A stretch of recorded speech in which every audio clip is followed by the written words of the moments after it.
ٹھیک ہو جائے گا تو اسے واپس جنگل میں چھوڑ آؤں گی۔ وہ انہیں تفصیل سے آگاہ کرتی ہوئی اوپر چلی گئی۔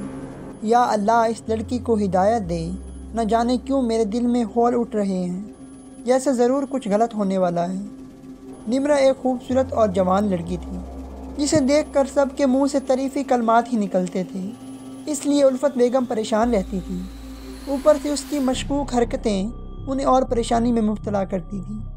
نمرہ کے ابو تو پولیس میں ہونے کی وجہ سے 2-3 دن گھر سے باہر رہتے تھے۔ وہ اس بلے کو لیے اپنے کمرے میں آ گئی اور اس کو بینڈیج کر کے اسے صوفے پر ڈال دیا۔ وہ بس اسے دیکھے ہی جا رہا تھا، بلا فوراً اٹھا اور گیلری پر پہنچ کر اچھلنے لگا۔ نمرہ نے مسکرا کر اسے دیکھا اور دراز سے چابی نکال کر گیلری کا دروازہ کھول دیا، اور حیرت کی بات، اس دروازے کھلنے کے بعد وہ وہاں سے ہٹ کر اس کے برابر سو گیا۔ اس کی حرکتیں جیسے کسی انسان کی طرح تھیں۔ وہ ٹھٹک سی گئی تھی، لیکن اپنا وہم سمجھ کر سر جھٹک دیا کہ کیا ایک بلّا کیا انسان ہو سکتا ہے؟ مگر یہ بلّا مجھ سے ڈر کیوں نہیں رہا؟ وہ سوچ میں پڑ گئی تھی۔ کہیں اماں کا شک صحیح تو نہیں؟ وہ پریشانی سے سوچنے لگی۔ اسے کچھ سمجھ نہیں آ رہا تھا کہ یہ کیا ہو رہا ہے۔ اف، میں کچھ زیادہ ہی سوچ رہی ہوں۔ وہ سر جھٹک کر رہ گئی۔ وہ لاؤنج میں بیٹھی تصویریں دیکھ رہی تھی۔ تبھی اس کی آنکھیں پھٹی کی پھٹی رہ گئیں اور ہاتھوں میں لرزش شروع ہو گئی۔ یہ کیسے ہو سکتا ہے؟ وہ لڑکھڑاتی آواز میں بول دی۔ دل زور زور سے دھڑکنے لگا، چہرے پر پسینے کی ننھی ننھی بوندیں نما ہو گئیں۔ سب جانوروں کی تصویریں ٹھیک ٹھاک تھیں، مگر 2 تصویریں تھیں جو بالکل خالی تھیں۔ اس میں کوئی جانور نہ تھا۔ ایسے کیسے ہو سکتا ہے؟ اس میں اس بلے کی تصویریں نہیں ہیں، اور یہ دونوں پکچر میں تو کوئی ہے ہی نہیں۔ وہ تھوک نگلتے ہوئے بولی اور تیزی سے اپنے کمرے کی جانب بڑھی، جہاں وہ بلّا گیلری کی دیوار پر مزے سے بیٹھا تھا اور سامنے پڑا گوشت کا ٹکڑا جہلوں کی طرح کھا رہا تھا، جو کسی انسان نما گوشت کی طرح تھا۔ نمرہ کو اس سے خوف آنے لگا تھا۔ بلے کے منہ پر خون لگا ہوا تھا، اس کے بلیو آنکھیں سرخ ہو رہی تھیں اور پنجے کے نوکیلے ناخن بھی سرخ۔ نمرہ کی تو جان فنا ہونے لگی۔ وہ اپنا وجود گھسیٹتے ہوئے گیلری میں آئی۔ بلے کو جیسے ہی کسی آنے کا احساس ہوا، اس کی ایک ایک چیز نارمل ہونے لگی۔ گوشت کا ٹکڑا غائب ہو گیا تھا، اس کے پنجوں کا خون آہستہ آہستہ مٹنا شروع ہو گیا تھا، منہ پر لگا خون بھی صاف ہو چکا تھا، اور جب نمرہ نے اس کی آنکھیں دیکھی تو وہ واپس نیلی ہو گئی تھی۔ نمرہ نے اسے فوراً اٹھایا اور تیزی سے کمرے میں نکل گئی۔ وہ 2-3 سیڑھیاں اتر رہی تھی، اسے اپنا ہوش نہ تھا۔ اسے بس اس بلے کو واپس جنگل میں چھوڑنا تھا۔ نمرہ کی امی اسے پیچھے سے آوازیں دے رہی تھی، مگر ابھی وہ ہوش و حواس میں نہیں تھی۔ اس کے ذہن میں وہ منظر تیزی سے گردش کر رہے تھے۔ کسی کی آواز اسے سنائی نہیں دے رہی تھی۔ سننے سمجھنے کی صلاحیت مفلوج ہو چکی تھی۔ اس نے اپنی بھاگتی ٹانگوں کو جنگل میں آ کر ہی بریک لگایا تھا۔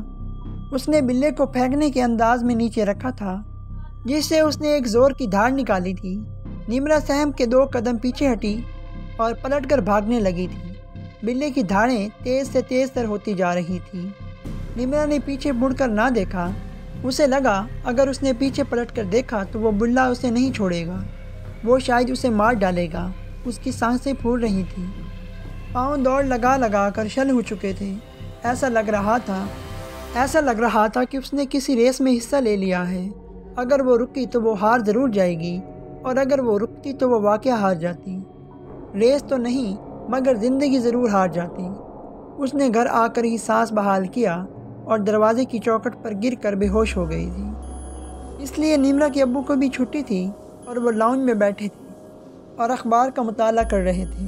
کسی کے گرنے کی آواز پر انہوں نے اپنا سر اخبار سے نکالا تو وہ نمرہ کو پڑا دیکھ کر وہ گھبرا گئے تھے۔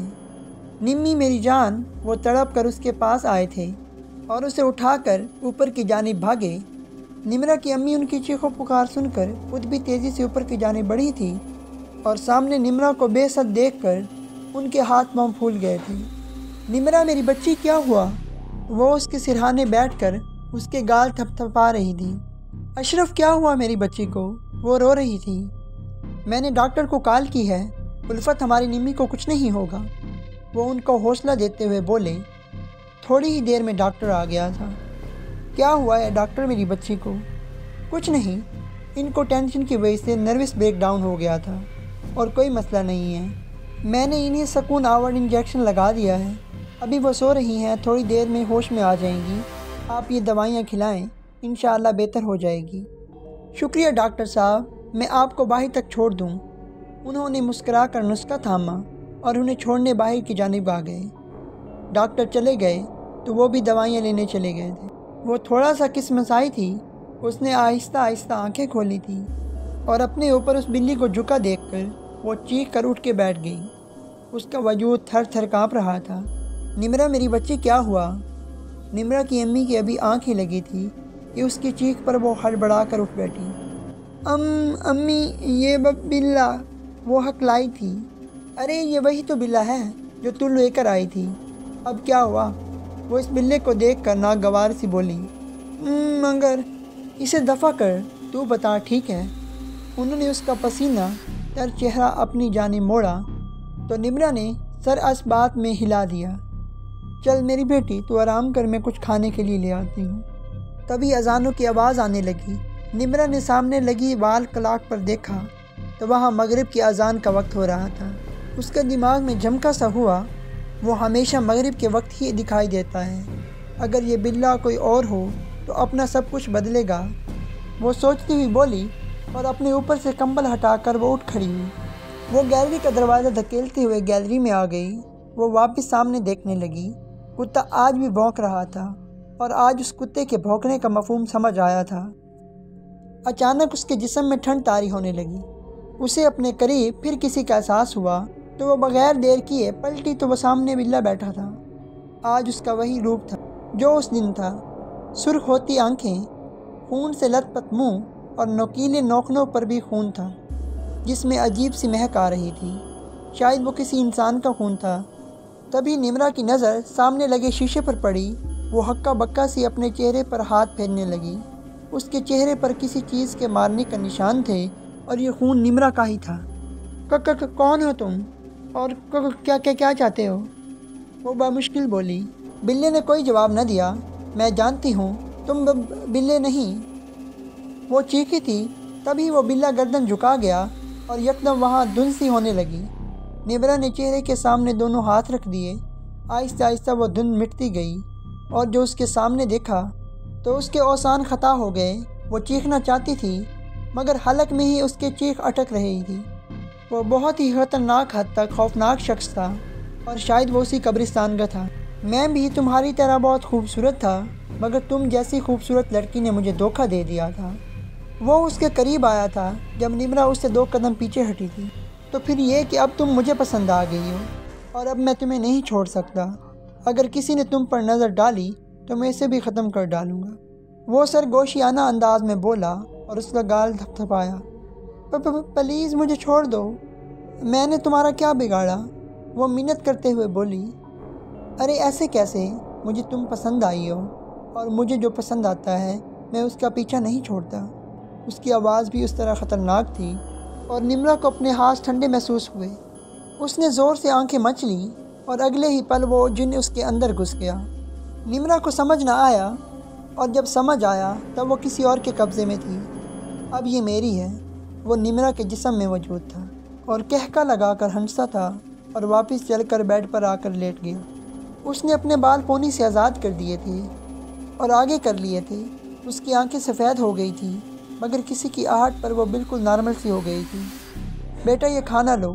انہوں نے کھانے کی ٹرے اس کی جانب بڑھائی جسے اس نے دھاڑتے ہوئے پھینک دی۔ دفع ہو جا یہاں سے بڑھیا، وہ دھاڑا تھا اور نمرہ کی امی تو اس کے انداز پر حیرت کے سمندر میں غوطہ زن ہو گئی تھی۔ یہ کیا کہہ رہی ہو نمرہ؟ میں نے کہا یہاں سے دفع ہو جاؤ تو میں اس کو نقصان پہنچاؤں گا، سمجھی؟ وہ گرایا اور الفت بیگم کو اس کا لہجہ کچھ سمجھ نہ آیا۔ انہوں نے آگے بڑھ کر اس کو گلے لگا لیا۔ میری بچی یہ کیا حالت بنا رکھی ہے تو نے اپنی، وہ نم لہجے میں بولی۔ تبھی اس جن نے اسے دھکا دے دیا اور دھکا اس زور کا تھا کہ وہ بیڈ سے نیچے گر گئی تھی۔ انہیں کچھ گڑبڑ لگی۔ وہ بھاگتی ہوئی لاؤنج میں آ گئی اور آ کر ٹیلی فون میں کسی کا نمبر ڈائل کرنے لگی۔ ہیلو اشرف، پلیز جلدی گھر آ جائیں، وہ روتے ہوئے بولی۔ کیا ہوا نمرہ کی امی؟ وہ پریشانی سے بولے۔ اشرف صاحب مجھے نمرہ ٹھیک نہیں لگ رہی، آپ بس جلدی سے گھر آ جائیں۔ وہ جلدی سے گھر پہنچے اور نمرہ کی حالت دیکھی۔ تم کیا کہہ رہی تھی؟ نمرہ تو سکون سے سو رہی ہے الفت بیگم، وہ حیرت سے بولے۔ میرا یقین کہہ رہے اشرف، نمرہ بھی ٹھیک نہیں تھی۔ وہ روتے ہوئے بولی، بیگم آپ کا وہم ہوگا۔ وہ انہیں دلاسا دیتے ہوئے باہر نکلے تھے۔ آپ میری بات کا یقین تو کریں۔ وہ تعصب سے بولی، اچھا آپ ایک کام کریں، کسی مولوی کو بلا لیں، بس میرا وہم دور کر دیں۔ ٹھیک ہے، ابھی آپ سو جائیں، ہم صبح دیکھتے ہیں۔ وہ انہیں تسلی دیتے ہوئے کمرے میں لے گئے۔ وہ سمجھ تو چکے تھے کچھ گڑبڑ ہے۔ صبح سویرے ہی وہ اپنے جاننے والے مولوی کو لے آئے۔ وہ جیسے ہی انہیں لے کر آئے، وہ گھر میں قدم رکنے سے پہلے رک گئے۔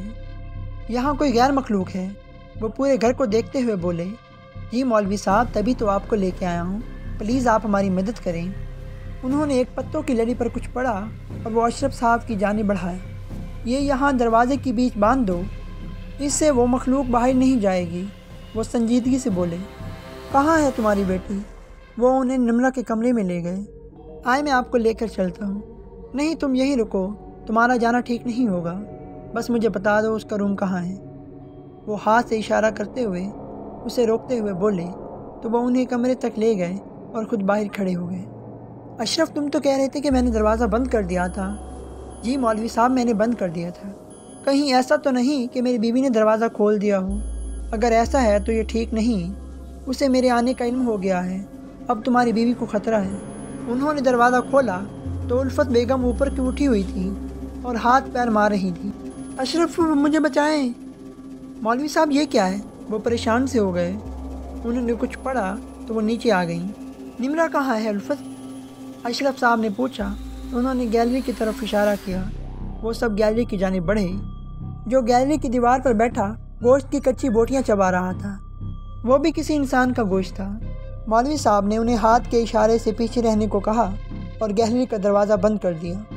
گیلری کا دروازہ بند ہونے پر اس نے اپنے شغل سے ہاتھ روکا۔ کھا جانے والی نظروں سے مولوی صاحب کو گھور رہا تھا۔ اوئے تو یہاں کیا کر رہا ہے؟ چلا جا یہاں سے۔ اگر تو یہاں سے نہ گیا تو یہ لڑکی مر جائے گی، میں یہاں سے کود جاؤں گا نیچے۔ مولوی صاحب آنکھیں بند کر کے کسی چیز کا ورد کرنے میں محو تھے۔ انہوں نے مٹی کی پیالے سے مٹی نکالی اور ہتھیلی پر رکھ کر پھونک ماری۔ وہ اتنی سی مٹی بھی اس کو ہلا گئی۔ وہ چیخنے لگا، آپ لوگ جلدی سے رسی کا بندوبست کریں۔ انہوں نے ہدایت دی اور دوبارہ آنکھیں بند کر لی اور مٹی وہ اس کی جانب پھونک رہے تھے اور وہ کراہ کر زمین پر بوس ہو گیا تھا۔ تب تک اشرف صاحب رسی لے کر آئے تھے۔ اسے اٹھا کر بیڈ پر لٹا دیا گیا اور اس کے ہاتھ پاؤں باندھ دیے گئے۔ چھوڑ مجھے، چھوڑ، تو کوئی زندہ نہیں بچے گا۔ وہ اپنی پوری جان لگا رہا تھا مگر مولوی صاحب نے ایک گیر بنا دیا تھا۔ امی مجھے کھولیں، امی مجھے ڈر لگ رہا ہے۔ وہ تڑپ کر بولی، میری بچی۔ وہ بھی ایک ماں تھی۔ اپنی بیٹی کی تڑپ کی آواز سن کر وہ آگے بڑھی تھی اور کھولنے ہی لگی تھی۔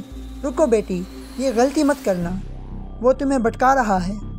نمرہ کی امی کو اپنی غلطی کا احساس ہوا اور وہ 2 قدم پیچھے ہٹی اور رخ پھیر کر کھڑی ہو گئی، کیونکہ اس لڑکی کی وہ پیچھے پڑا ہوا تھا۔ چھوڑ دے، وہ تجھے کیا دے گی، چھوڑ دے اسے، وہ اسے سمجھاتے ہوئے بولے۔ اس نے کہکا لگایا، مجھے یہ اچھی لگتی ہے، تم لوگ جو بھی کر لو، میں اسے نہیں چھوڑوں گا۔ ایک لڑکی نے مجھے دھوکہ دیا تھا اور میں اسے اپنا بدلہ پورا کروں گا۔ تجھے اس معصوم بچی کو چھوڑنا ہی ہوگا۔ مولوی صاحب کے لب پھڑپھڑا رہے تھے اور وہ درد سے تڑپ رہا تھا۔ پھر مولوی صاحب نے آنکھیں کھول لیں۔ اس کے گلے میں یہ تعویذ باندھ دو۔ نمرہ کا ابو جیسے ہی اس کی جانب تعویذ پہنانے کے لیے آگے بڑھا تو اس نے پٹ سے آنکھیں کھولی اور گردن ادھر ادھر کرنے لگا۔ نہیں نہیں، وہ چیخ رہا تھا۔ اس کا جارحانہ انداز دیکھ کر اشرف صاحب رکے تھے۔ اشرف، اس کی مت سنو۔ کافی مشکل سے آخر کار انہوں نے وہ تعویذ اس کے گلے میں ڈال دیا تھا۔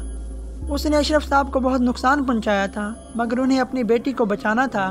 چند گھنٹہ اور محنت کے بعد آخر کار وہ اس کے جسم سے نکل کر نیست و نابود ہو گیا تھا۔ سب نے ہی شکر کا کلمہ پڑھا اور نمرہ نے آہستہ آہستہ آنکھیں کھولی تھی۔